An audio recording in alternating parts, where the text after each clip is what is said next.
자꾸 왜 한숨을 쉬어? 그러니까 내가 그랬잖아. 이거 공부하면 둘 중에 하나 는다고. 지식이 들든 지방이 들든 뭘 하나 얻어간다니까. 그죠? 아까도 설명했던 그 세법 개정안이 이제 통과가 되잖아요. 만약에 중과세, 뭐 다주택 중과세 이런 거 나오잖아요. 근데 그게 전국 다 해당되는 건 아니고요. 그 지정 지역만 해당이 됩니다. 그러니까 원주시는 참고로 말씀드리면 해당사항 없어요.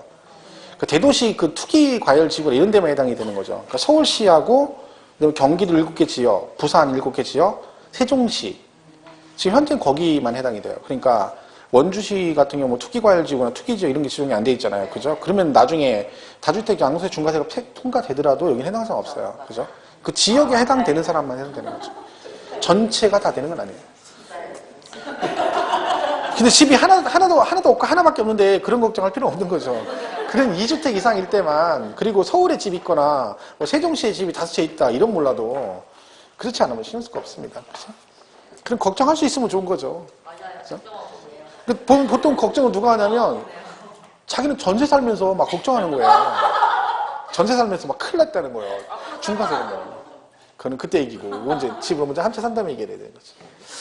자, 96페이지 과표를 보겠습니다. 얘는 여기다가 이제 이렇게 세율을 곱해요. 그럼 얘가 이제 산출세액 이렇게 가거든요. 그죠? 자, 그러면 이 과세 표준이라는 것은 세금을 산출할 때, 세액을 산출할 때 기준이 되는 걸 말합니다. 기준. 그러면 자, 취득세 과표나 이 세율 파트는 시험에 굉장히 잘 나옵니다. 취득세 파트에서. 특히 세율 파트 같은 경우는 뭐 작년에 출제가 안 됐지만 뭐 그 전까지는 거의 6년, 7년 연장 나왔었거든요. 그죠? 그러니까 출제 빈도가 가장 높은 부분이 여기고, 그 다음에 넘버2가 얘예요. 과표.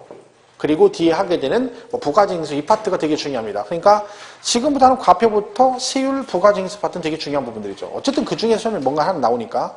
자, 그러면 과세 표준이 이제 있는데, 자, 만약에 여러분이 토지를 1억짜리를 취득했어요. 그죠? 그럼 취득세 신고를 할 거 아니에요. 여러분 직접 신고를 해야 되죠? 자, 근데 신고할 때 여러분 1억에 사가지고 1억에 신고를 했어요. 그죠? 그럴 수 있죠? 자, 근데 이 사람 꿈이 다운계약서 써보는 게 꿈이에요. 근데 그동안에 부동산을 못 취득해서 이번에 적금 타가지고 드디어 부동산 1억짜리를 샀어요. 그러니까 꿈을 이루기 위해서 다운계약서 쓰기로 한 거죠. 그래서 겁나서 많이는 못 쓰고 9천만 원을 썼어요. 1억에 샀는데 9천에 만약에 신고를 했다. 자, 그러면 만약에 여러분이 이걸 1억에 사가지고 이걸 9천만 원에 신고했어. 그럼 이걸 받아줄까요? 안 받아줄까요? 받아줘야 되죠. 그죠? 왜? 이거를 1억에 샀는데 내가 그걸 9천에 신고하면 원주시에가 신고를 하거든요. 위임했으니까. 그러면 내가 이걸 1억에서 9천에 신고하면 신고할 당시 원주시에서는 내가 이걸 1억에 거래를 했는지 9천에 거래했는지 알 수가 있다 없다? 없어요. 개인 간 거래니까. 모르죠. 당사자만 아는 거죠. 그러니까 취득세가 왜 신고 납부를 하겠어요? 거래 사실을 당사자만 아니까 네가 와서 신고하라는 얘기니까 결론적으로 내가 1억에 사서 1억에 신고를 하든 1억에 사서 9천에 신고하든 알 수가 없다는 얘기죠. 내가 만약에 1억에 신고했는데 9천에 가서 신고하니까 원주시에서 공무원이 보니까 내가 처음 하는 거라 다운 쓰니까 떨려가지고 약간 눈동자 흔들리면 공무원이 딱 보더니 혹시 이거 1억에 사셨는데 9천에 쓰신 거 아니에요?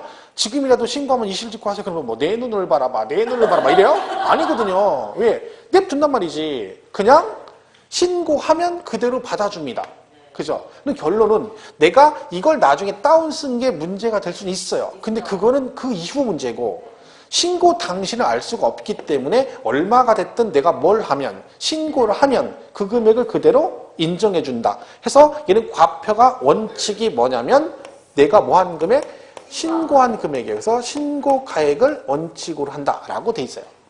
자, 그런데 만약에 법에 무조건 네가 신고한 금액을 그대로 인정한다 이렇게만 돼 있으면 그걸 다 인정해준다 그러면 내가 1억에 사가지고 8천에 신고해도 되고 5천에 신고해도 된다 그러면 누가 이거 세금 신고를 제대로 하겠습니까? 그러면 과세권자 입장에서는 세수가 주니까 문제가 생길 수 있죠. 그러니까 얘가 뭐 했어? 야, 나도 먹고 살아야 되니까 최소한 이 금액은 받아야 된다라고 기준 금액이 있어요. 걔들이 직접 자기들 세금 계산할 때 기준되는 금액. 그러니까 최소 금액을 받아야 된다 해서 기준 금액인데 그걸 공시해요. 매년 새롭게 결제 공시하는데 그걸 우리가 뭐라고 한다? 공시가격이라고 한다 했더니 공시가격 그래요. 자, 이때 공시가격은 용어가 두 개가 있다고 했죠. 하나는 기준시가가 있고 또 하나는 시가표준액이라는 게 있어요. 시가표준액 이렇게 돼 있어요. 자, 이는 뭐라 하겠어요? 같은 옷 다른 느낌이라 했죠. 똑같은 옷인데 느낌이 달라. 똑같은 걸 말한다겠죠. 제가 설명했죠. 홈쇼핑에서 옷을 모델이 입은 걸 샀는데 우리 와이프가 입으면 같은 옷인데 느낌이 완전 다르다. 그렇죠? 저희 와이프가 100배는 이쁩니다. 뭐 그런 얘기를 하잖아요. 그죠? 그러니까 같은 옷인데 느낌만 달라요. 용어만 달라. 얘는 어디서 써? 국세에서 쓰고요. 얘는 지방세에서만 씁니다. 국세, 지방세 이렇게.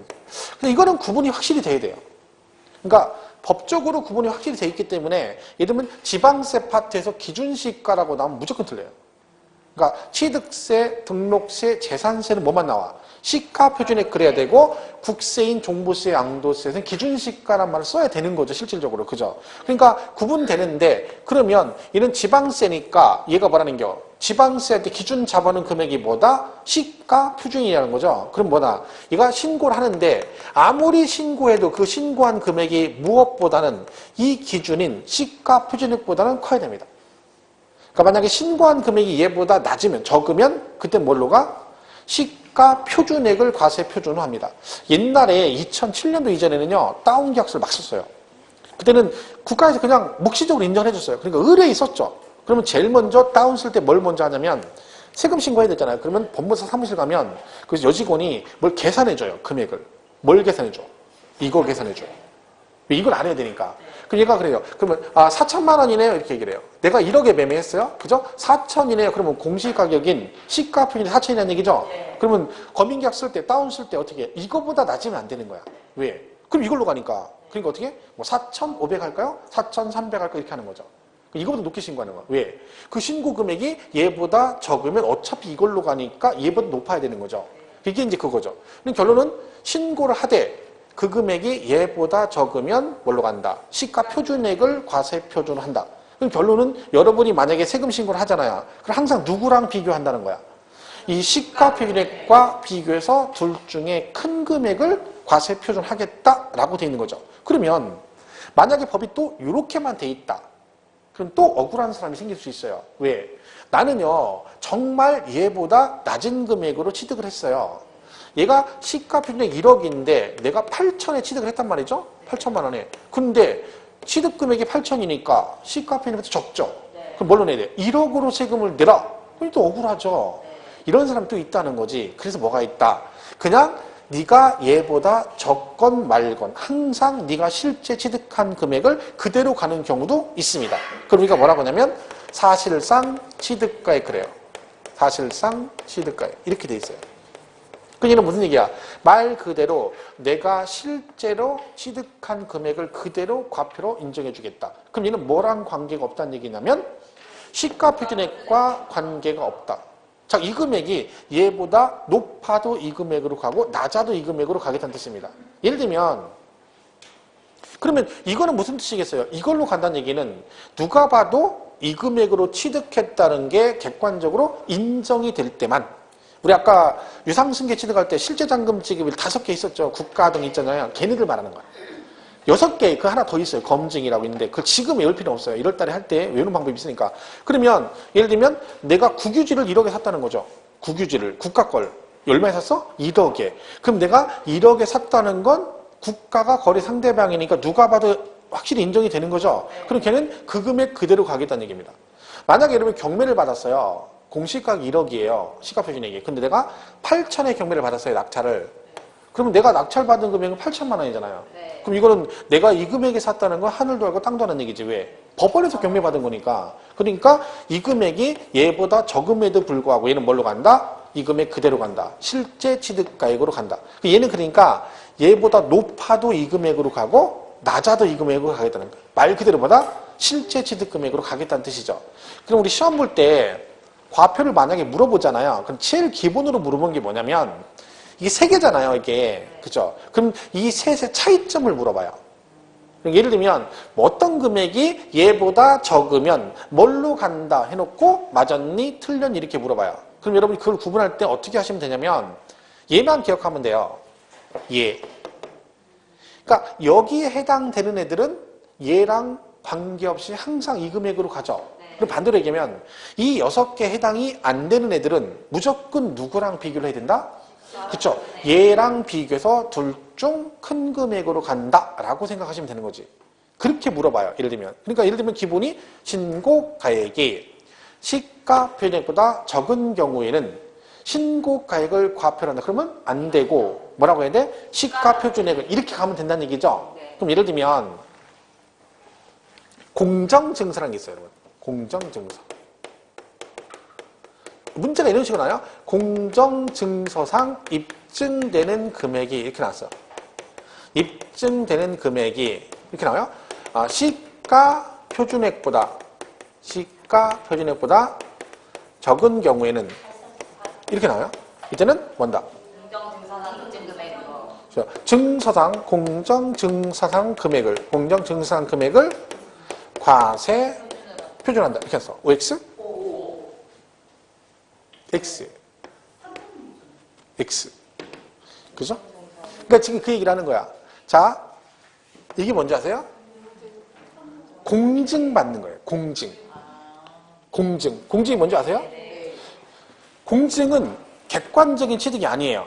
왜? 공증이 뭐냐면 나랑 그냥 여러분 둘이 거래했어. 9천에 거래했는데 둘이 그냥 1억 했다고 하자. 둘이 협의하고 계약서를 이렇게 써가지고 법무사 사무실 가서 내가 써간 걸 그냥 이렇게 둘이 거래했다는 거 네가 그냥 인정만 해, 입증만 해달라는 거지. 그럼 걔들은 그런 걸 이거 원래 9천에 이런 거 안 물어봐요. 그냥 1억 해달라면 알았어 하고 니네 둘이 1억 했다고 뭐 날인만 해주는 거 날인만. 그러니까 이거는 입증이 안 되는 객관적인 취득이 아니죠. 왜? 둘이 짜고 치고 하는 거고 법무사 사무실에서 그걸 걔들이 확인해가지고 실제 금액이 이거다라고 해주는 게 아니거든요. 그게 공증이 그거잖아. 그럼 얘는 여기에 해당이 안 되는 거야. 그죠? 그럼 얘는 뭐하고 똑같다는 거야? 뭐랑 비교하라는 얘기야? 그쵸? 얘랑 비교해서 둘 중 큰 금액으로 가라 이런 얘기죠. 그러면 그 증서상 금액이 시가 표준액보다 적으니까 뭘로 가야 돼? 그쵸? 시가 표준액이 과세 표준이다. 이렇게 해야 맞는 지문이 되는 거야. 예를 들면 시험 문제가 기본으로는 이런 식으로 나와요. 그럼 우리는 여기서 되게 복잡해 볼 거야. 하나도 안 복잡해요. 뭐만 기억하면 되는 거야. 여기 해당되는 6개 나중에 배워요. 그것만 기억하면 돼. 그러면 거기 없는 애들은 이유 불문하고 얘가 공정증서인지 뭐 화해조서 이런 게 나와요. 그럼 얘가 뭔지는 알 필요 없어요.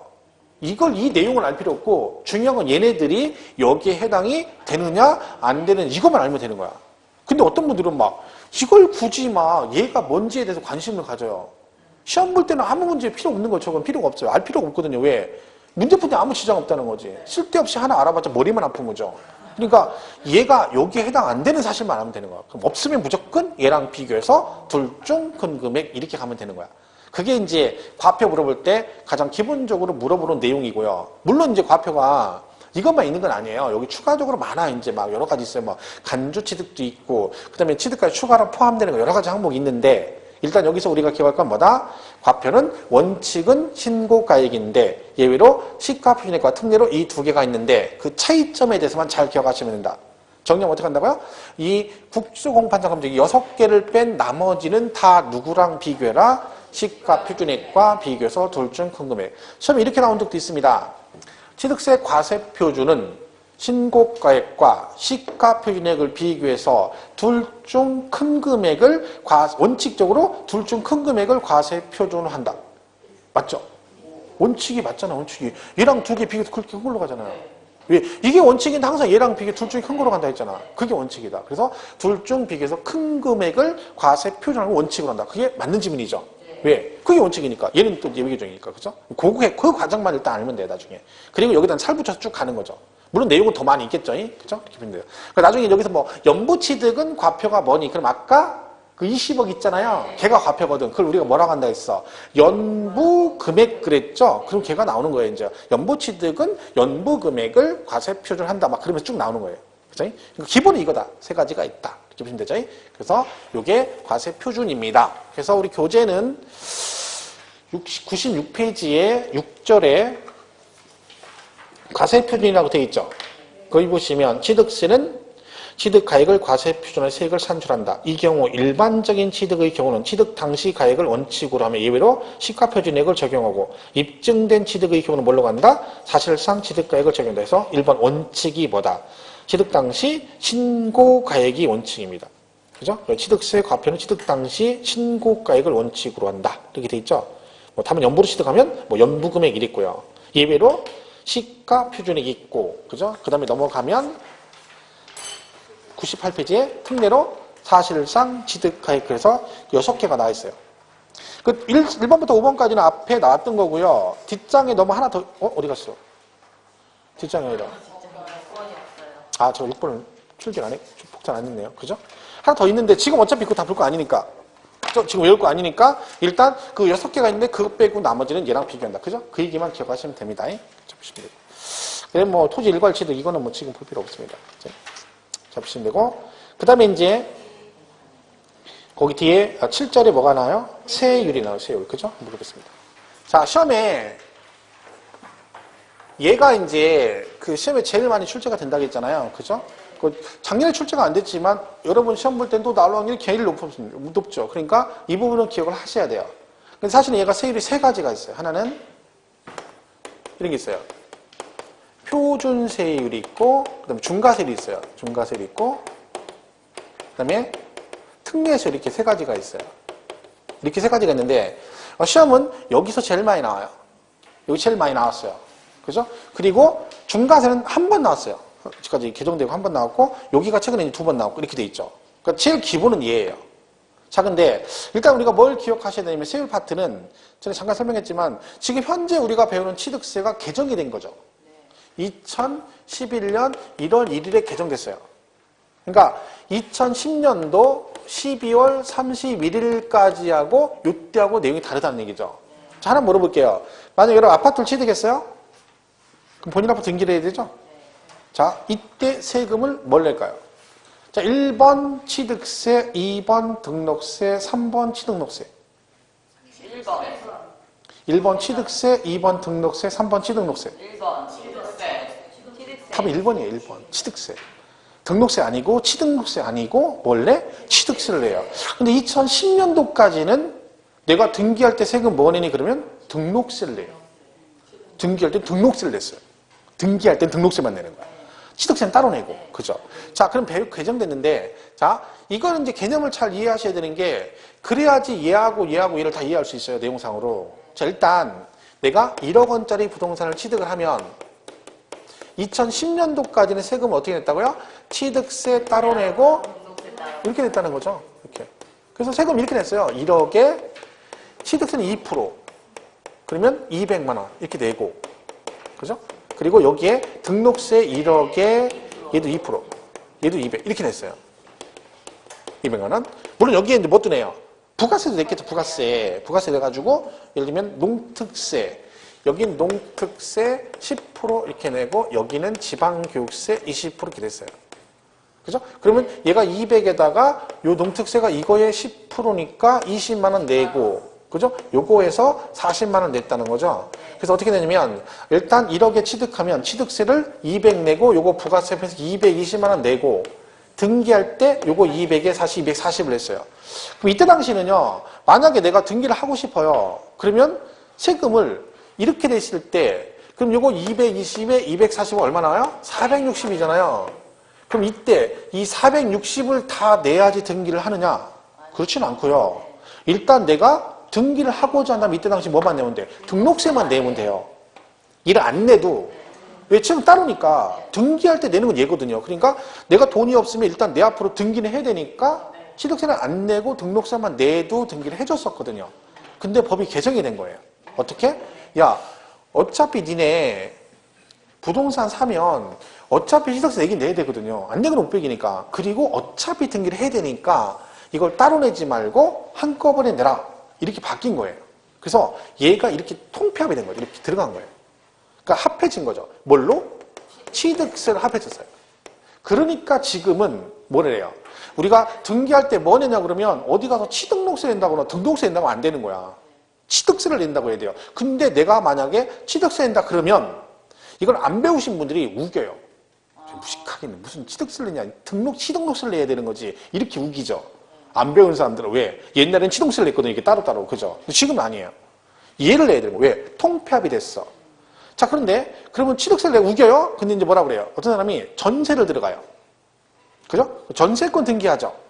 이때 그러면 어떤 사람이 전세권 등기할 때 등록세를 낸다 그랬더니 뭐라고 해요? 또 우겨.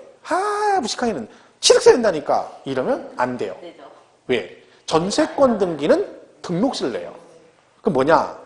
얘가 뭐만 합해졌다? 이것만 합해졌다겠죠? 부동산 취득과 관련된 등기만 합해진 거예요. 그러니까 예를 들면 부동산을 매매하거나 부동산을 상속받거나 이런 것들은 다 통폐합이 됐는데 전세권이나 저당권 설정 등기 등은 부동산 취득과 관련이 있다 없다? 없죠. 그리고 걔네들은 취득세와 통폐합이 안 되고 어디 남아있어? 등록세 그대로 남아있어요. 그 남아있는 등록세와 면허세라는 게 있었거든요. 그 두 개를 통폐합해가지고 등록 면허세에서 우리가 2장에서 배우는 거예요. 그러니까 이 세법이 개정되기 전까지는 지방세가 16개 있어요. 16개. 근데 이걸 통폐합하면서 11개로 바뀐 거죠. 이렇게 묶고 해가지고 11개로 줄인 거예요.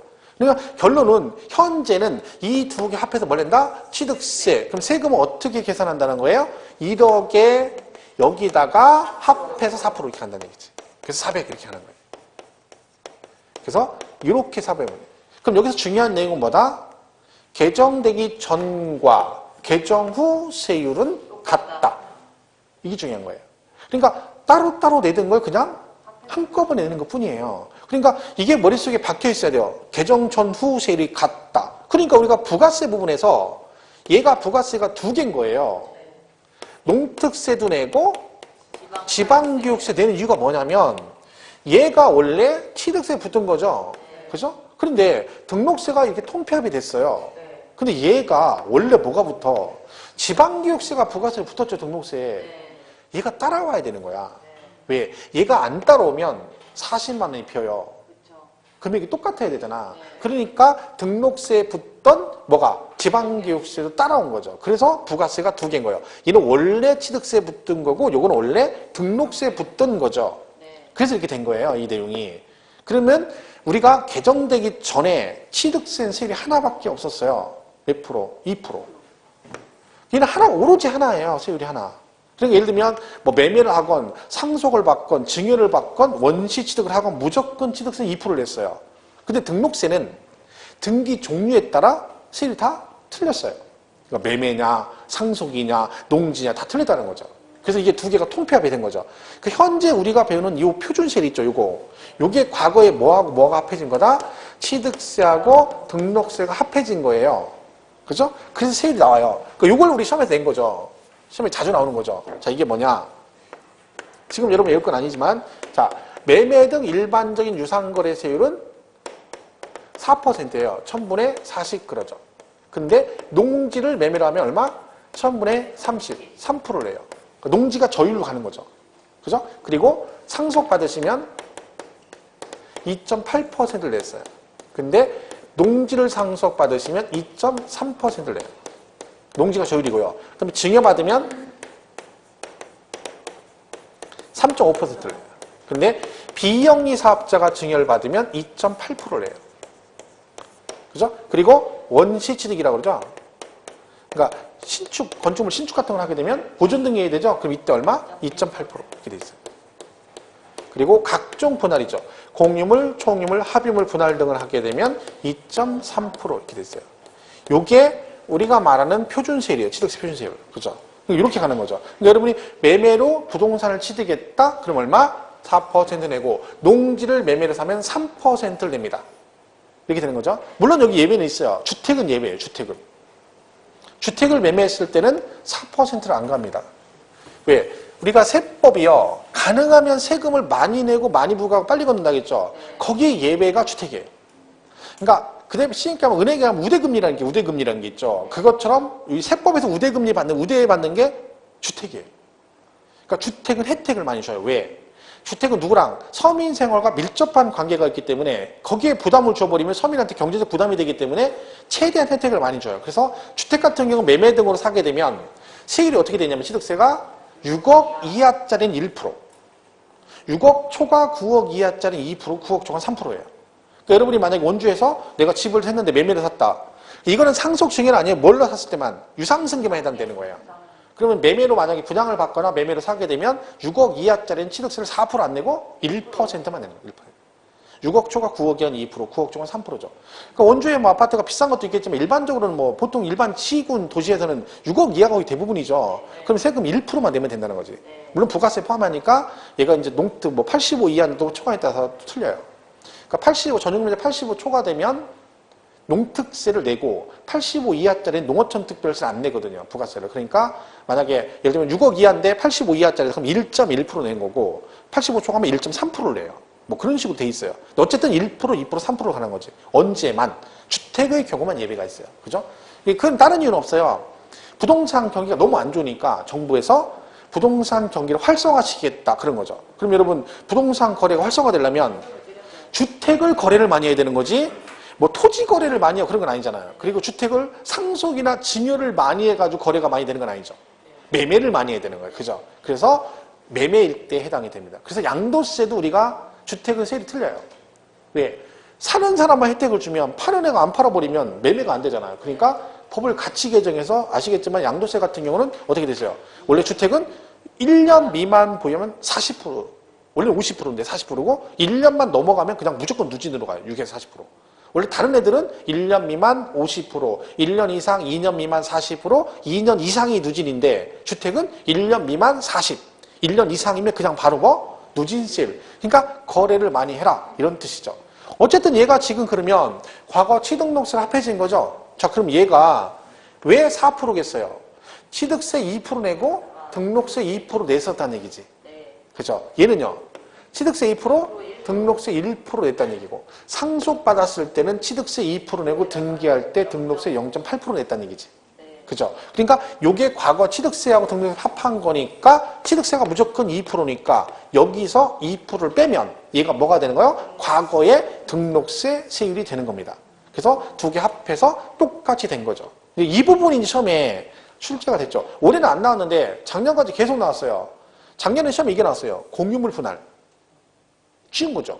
이건 공무원 얘는 외우고 가거든요. 그러면 다음 주 공유물 분할 시 표준세율로 옳은 걸 고르시오. 정답이 1000분의 23이었고 이런 거 나오는 거 이런 거만. 농지 얼마 1000분의 30 매매 이렇게 나오고 그죠? 그런 거 막 나오는 거 문제가 어렵진 않죠. 그죠? 그러니까 이건 나중에 연기를 하셔야 돼요. 어쨌든 간에 기본적으로 지금 외울 건 없어요. 부담 가질 건 없고. 그러니까 개념상은 뭘 꼭 기억해라. 개정되기 전, 후 세율은 같다, 틀리다, 똑같다, 똑같다. 그죠? 단지 따로따로 내는 걸 한꺼번에 내는 것 뿐이다. 이렇게 되는 거죠. 그 기준 때문에 이 중과세와 특례세율이 되게 복잡하게 되어 있는 거예요. 물론 우리 교재는 지금 보면 그 뒷장 너무 마지막 페이지에 그 표준세율 나오죠. 그죠? 거기 보면 뭐 부동산 취득의 표준세율 어쩌고 나와 있고 밑에 박스에 보면 지금 말씀드린 세율이 나와 있어요. 그걸 보시면 뭐 유상승계 취득 그래가지고 주택은 예외죠. 6억 이하 1000분의 10, 6억 초과 9억 이하 1000분의 20, 9억 초과는 1000분의 30이고 농지는 매매로 취득하면 1000분의 30, 농지 아닌 건 1000분의 40. 그죠? 상속은 농지 1000분의 23, 농지 외 1000분의 28. 자, 그러니까 나중에 헷갈리는 게 뭐냐면 여기 농지잖아요. 그죠? 그러니까 농지가 저율이잖아요. 얘도 저율이고, 그죠? 근데 증여를 받았을 때는 농지를 증여받으면 세율이 얼마냐? 1000분의 28 그러면 안 되고 1000분의 35 그래야 돼요. 왜? 증여는 농지냐 아니냐가 중요한 게 아니라 비영리 사업자가 증여를 받으면 무조건 2.8%. 비영리 아니면 뭘 받든 3.5%예요. 그럼 만약에 여러분 같은 경우는 그냥 간단한 거야. 만약에 증여받았다. 그러면 여러분 취득세를 얼마를 내면 돼? 3.5%면 돼요. 농지를 증여받건 뭐 상가를 증여받건 무조건 3.5%를 내면 됩니다. 그 차이가 있는 거죠. 근데 여기는 좀 다르죠. 상속은 일반 상속은 2.8%인데 농지 상속받은 2.3%만 내면 되고 그죠? 여기도 일반 매매는 4%인데 여러분이 농지를 매매로 사면 1000분의 33%만 내면 된다. 이게 차이가 있습니다. 그 얘기고. 그죠? 그 다음에 원시 취득은 2.8%. 그러니까 신축 등을 해서 보존 등이 하잖아요. 그럼 2.8% 세금 내시면 되고요. 그리고 각종 분할은 뭐라고 돼 있어? 1000분의 23, 2.3%라고 돼 있는 거죠. 이건 나중에 기억하시면 되고. 우리 교재는 제가 프린트를 몇 가지만 했는데 얘하고 얘는 그냥 내용만 간단하게 설명하고 마칠게요. 중과세는 뭐냐면 말 그대로 중과세 한다는 얘기죠. 그래서 얘는 5가지가 있어, 중과세가 나중에. 그 내용이 되게 많아요. 되게 많아, 내용이. 근데 우리가 그 세부적인 내용까지 공부를 안 해요. 왜? 수업은 해요, 제가. 근데 시험은 거의 안 나와요, 그 부분은. 왜? 내용 굉장히 복잡하기 때문에 거기까지 다 공부를 양도 되게 많고 자주 나온 내용은 아니거든요. 근데 그걸 만약에 공부했다고 맞춘다는 보장도 없어요. 그러니까 기본으로 중과세가 뭐가 있다. 그냥 제목 정도만 봐요. 제목 정도만. 예를 들면 뭐 이렇게 이런 게 있어요, 나중에. 뭐 사치성 재산 그래요. 그러니까 사치성이 이제 말 그대로 그죠? 별장 같은 거죠. 그 별장 같은 걸 사면 중과세를 어떻게 하냐면 이런 식으로 해요. 그러니까 표준세율에다가 그다음에 이런 말이 있어요. 중과 기준세율의 100분의 400을 해서 합한다. 이렇게 돼요. 되게 복잡하죠? 그죠? 이게 왜 그러냐면 개정되기 전후 세율을 같이 하려고 그런 거죠. 얘가 뭐냐면 이거 얘기하는 거죠. 그죠? 그리고 나중에 이거 뭐 기본서 있으니까 볼 거 없어요. 얘는 무조건 2%를 말해요. 이 용어가 나 뭐라고요? 중과 기준. 앞으로 이게 많이 나와요. 그럼 저거 나오면 그냥 몇 %라고 생각하면 돼? 2%. 그거에 몇 배, 4배. 그럼 몇 프로라는 얘기야? 8%. 그러면 내가 별장을 사면 기준에 적혀 있는 세율은 얼마를 더한다는 거예요? 8% 더해서 중과세 한다는 얘기죠. 예를 들면 별장을 매매로 샀어. 그러니까 여러분이 별장을 1억짜리를 별장을 매매로 사면 세율이 얼마라는 얘기예요? 4%. 몇 프로라는 얘기야? 별장을 매매로 사면 얼마라는 거야? 별장을 매매로 샀어. 그러면 세율이 얼마일까요? 4%. 여기 지금 이게 이기잖아. 4% 더하기 8% 12%. 그죠? 매매니까 매매가 4%잖아요. 표준세율이 저기 4%. 거기다 얼마를 더해? 8%. 이렇게 한다는 얘기야. 그 얼마? 12%. 10%. 그러니까 1억짜리 별장 매매를 사면 세금이 1,200이라는 얘기죠. 네. 그러니까 이게 뭐예요? 좋은 거 샀으니까 이거 살 능력이 있으니까 더 내라는 얘기입니다. 네가 별장을 살 정도면 그만큼 능력이 있으니까 세금 더 많이 내라는 얘기지. 그런 얘기죠. 별장을 상속받았다 그러면 얘가 2.8%잖아요. 그럼 여기다 8% 더 한다는 얘기야. 10.8% 이렇게 내라는 얘기야. 그 얘기예요. 그러니까 이 용어가 되게 복잡한 이유가 뭐냐면 얘가요. 개정되기 전에 취득록세를 따로 냈을 거 아니에요. 그럼 별장을 사면 어떻게 했었냐면 얘는 취득세 5배, 등록세는 중과세를 안 했어요. 그러면 취득세가 5배라는 얘기는 세율이 하나밖에 없었다겠죠. 취득세 몇 프로? 2%. 5배면 얼마야? 10%. 그럼 무조건 얘는 10%를 냈어요. 그리고 등기할 때 등록세 중과세를 안 했어요. 그럼 내가 별장을 매매로 사면 취득세 10% 내고 등기할 때 등록세 2%를 냈죠. 그럼 토탈 얼마 낸 거야? 12%. 지금도 12%가 나와야 되죠? 4%에 8% 더해서 얼마? 12% 이렇게 된 거야. 그러다 보니까 이걸 맞추려다가 보니까 이런 용어가 없었거든요. 이걸 만들어낸 거예요. 만들어낸 거. 그래서 사치성 취득하면 중과세 어떡하니? 그러면 표준세율의 중과 기준세율의 100분의 400을 합한세율로 간다라고 복잡하게 나온 거지. 그러니까 아까 제가 왜 개정 전후 세율이 같다고 했잖아요. 그걸 맞추다 보니까 이런 용어가 생긴 거예요. 그러니까 막 처음에 하면 입에 안 붙죠. 근데 이건 다 똑같아요. 어차피 처음에는 안 붙어요. 하다 보면 똑같아요. 나머지 순간 또 있거든요. 다 기본 개념은 개정 전후 세율이 같아 있는데 그런 개념으로 이게 나온 거죠. 중과세가. 그죠? 그 다음에 특례가 있는데 쟤도 마찬가지예요. 쟤는 2개가 있거든요. 특례가. 이것도 개념만 볼게요. 개념만 나중에 자세히 공부하는데 예를 들면 이런 게 있어요. 하나는 표준세율에서 빼기 뭐한다? 중과 기준세 이런 게 있고 또 하나는요. 그냥 이런 게 있어요. 중과 기준 이렇게 2개가 있어요. 1번, 2번 이렇게 특례가 2개가. 그 얘도 똑같아요. 잡으세요. 개정되기 전에 여러분이 취득세를 안 내고 비과세 받고 등록세는 냈던 애 있을 거냐. 그죠? 아니면 거꾸로 취득세는 내고 등록세는 비과세 됐던 애도 있고 아니면 취득세도 비과세, 등록세도 비과세 이런 것도 있었을 거 아니에요. 근데 각자 낼 때는 아무 문제가 없는데 얘가 통폐합이 됐네요. 그럼 얘들은 취득세도 비과세고 등록세도 비과세니까 뭐 하면 돼? 그냥 비과세 그럼 되잖아요. 그럼 얘네들 문제인 거야. 얘가 통폐합 때 취득세 갔는데 여기다가 얘네들을 둘을 여기다 넣을 수가 없잖아요. 왜? 얘는 하나만 비과세고 하나는 과세니까 여기다 넣으면 안 되잖아. 그러니까 뭐예요? 얘는 취득세는 비과세 됐고 등록세만 냈고 그죠? 얘는 취득세만 내고 등록세는 안 냈어. 그럼 얘들을 따로따로 묶은 거죠. 이 2개 묶은 게 이 특례예요. 자, 그럼 여기 잘 보세요. 얘를 보면 얘는 뭘 냈어? 취득세는 냈어. 근데 등록세는 안 내. 그럼 얘는 여전히 뭐만 내야 돼? 개정되기 전에 취득세만 내죠. 취득세율이 몇 프로라겠죠? 2%. 얘들이 윤리간 거야. 얘가 몇 프로라겠어 아까? 2%. 그러니까 요렇게 해당됐더니 윤리가고 얘들은 뭐만 내? 등록세만 냈죠. 그럼 얘가 4%니까. 취득세하고 등록세를 합한 거잖아요. 그럼 여기서 등록세만 남으려면 뭘 빼주면 돼? 옛날 취득세를 빼주면 되잖아요. 걔가 몇 프로 했다고? 2%. 그 2% 빼는 거야. 그럼 등록세만 남아요. 그럼 얘가 일리가 한 거야. 그러니까 얘네들이 되게 복잡한 것 같지만 사실은 결국 뭐 때문에 그런 거예요? 개정되기 전후 세율을 같이 똑같아야 되니까 말을 만들어낸 거예요. 그러다 보니까 일리가 한 거지. 그래서 이게 되게 시험에 2번인가 나왔는데 아까 제가 잠깐 간주취득 설명했잖아요. 여기 대표 주자가 간주취득이에요. 여기에 해당되는 게. 그럼 시험 볼 때 이렇게 나오겠죠. 예를 들면 여기에 해당되지 않는 걸 골라라. 뭐 해당되는 걸 골라라. 이렇게 나오겠죠. 그럼 이 내용이 꽤 있어요. 근데 이걸 다 외워가지고 풀기는 무리가 있어요. 그러니까 최소한 나중에 우리 강조할 때 뭐라고 하냐면 이 두 개가 있는데 여기 대표 주자가 뭐가 있다? 간주취득이 있다. 근데 정답이 2번 다 얘가 정답이었어요. 우리가 배우는 거잖아요, 이거는요. 간주취득이 뭐냐면 아까 토지 지목 변경 우리 배웠잖아요. 그럼 여러분 지목을 변경한다는 얘기는 실질적으로 등기가 소유권 변동이 없잖아요. 그러니까 뭐는 안 해? 원래 등기는 안 했죠. 그러니까 등록세는 안 냈어. 근데 뭐요? 가액이 증가되면 취득으로 간주해서 뭘 냈어? 취득세를 냈었거든. 그게 몇 프로야? 2%. 그러니까 여기인 거야. 간주취득이 여기 들어가는 거예요. 그래서 아까 토지 지목 변경, 뭐 건축물 개수, 차량 기계 등 행박의 종류 변경, 그리고 과점 주주의 주식 취득 이렇게 가는 거예요. 그러니까 그거 제가 왜 4개를 외우라고 했냐면 그걸 못 외우면 얘를 못 풀어요. 거기다가 나중에 미등기 점유하면 중과산세 물거든. 중과세 80% 미등기 점유하면 걸리면. 근데 간주취득은 미등기 점유는 관계가 없어요.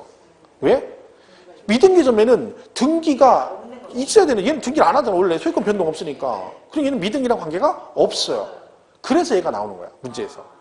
그러니까 결국은 간주취득이 되게 중요한 이유가 연관돼 있다는 거, 전부 다. 그러니까 세율은 전부 다 이래서 생긴 거예요. 그러니까 여기서 뭐 이게 어쩌다 외우는 건 나중 문제고, 기본 틀은 뭐다?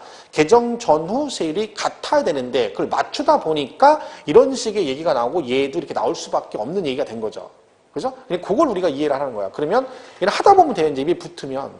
이게 처음엔 안 붙어, 입에.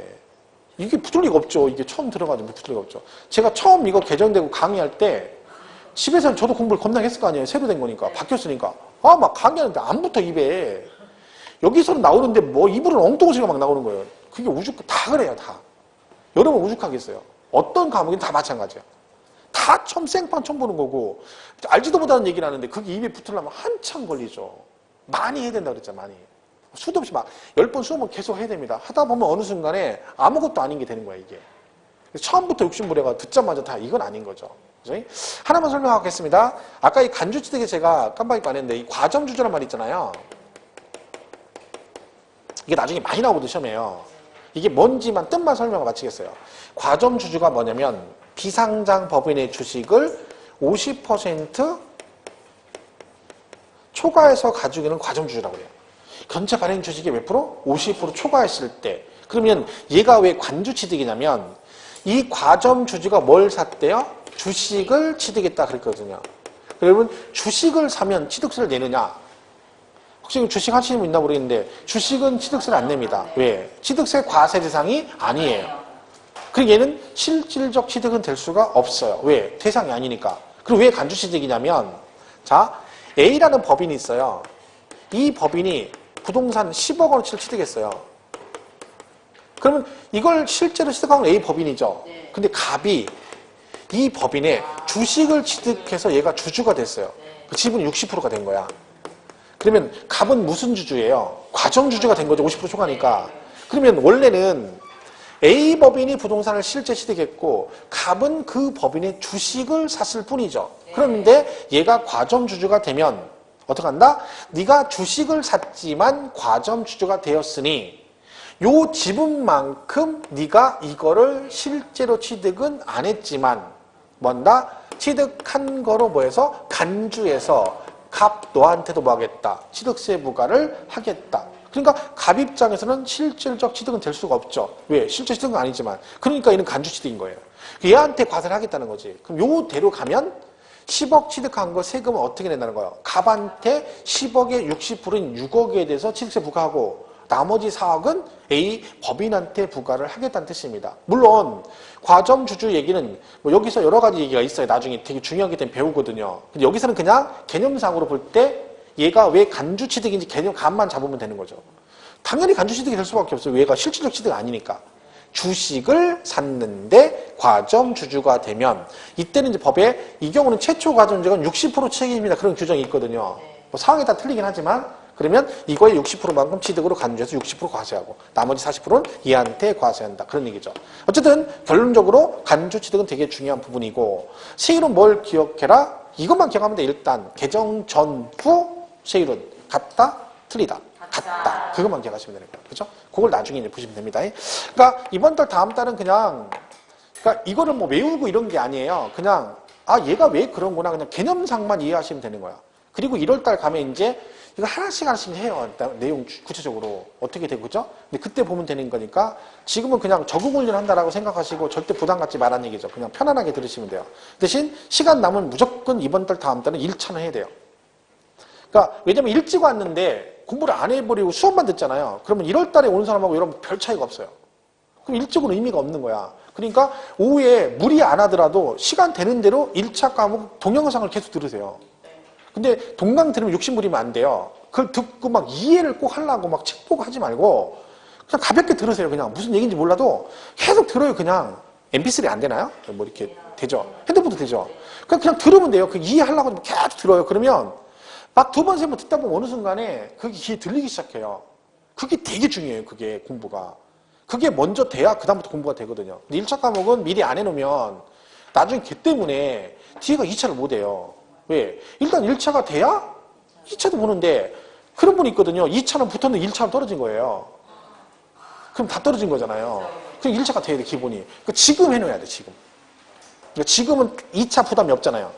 내년 1, 2월도 마찬가지예요. 그러니까 최대한 많이 듣는 게 그래요. 한 번보다 2번, 2번, 3번, 4번 계속 들으시면 돼요. 부담 갖지 마세요. 만약에 한 번밖에 못 듣는다 그러면 2시간밖에 안 되면 2시간을 들으라는 거지. 한 번이라도 무조건 들으세요. 그게 되게 중요한 거예요. 그죠? 그것만 잘하시면 되니까.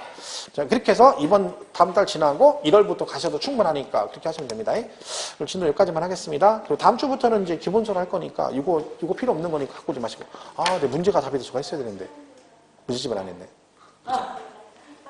문제집을 제가 안 갖고 와서 책이? 문제집 있어요. 책을 아니 보셔야 되잖아. 이거 몇 개만 풀겠습니다. 그냥 관계된 것만 쉬운 거만 풀게요. 쉬운 거, 그죠?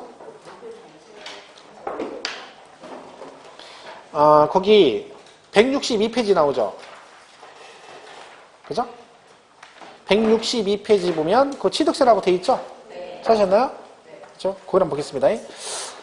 자, 거기 보시면 그 3번에 왜 대상도 있는데 그거 안 배운 게 있으니까 3번에 다음 중 간주 취득에 해당하지 않는 것은 그랬잖아요.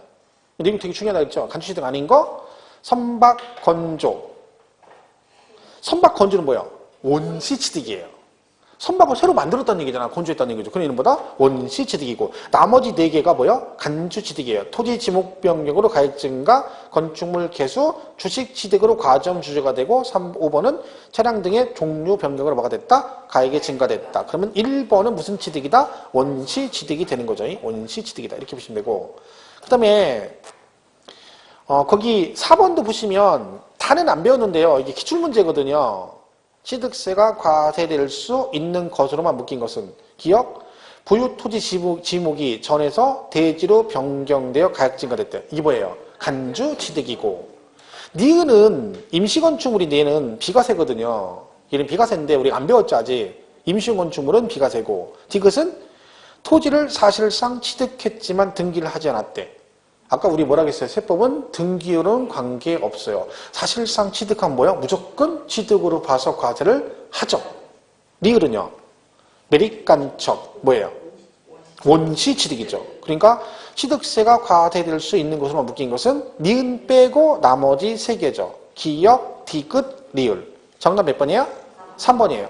그러니까 이게 기출로 이렇게 나온 건데 딱 봤을 때 이거 막 체감 여러분 딱 볼 때 이게 이거 되게 어렵네 이런 느낌보다는 정확하진 않지만 그렇게 어려운 느낌은 아니죠. 근데 그거 나오면 맞추면 되는 거예요. 그러니까 난이도 높은 문제가 몇 개 안 돼요. 나머지는 기본이 나오는 거지. 근데 우리가 그거 틀리는 거지. 그죠? 되고. 뒤에 넘어가면 뭐 기타 거기 보면 뭐 납세 의무자 막 이런 거 막 나오잖아요. 그죠? 근데 그것들은 보시면 거기 7번에 보시면 7번 164페이지 있죠.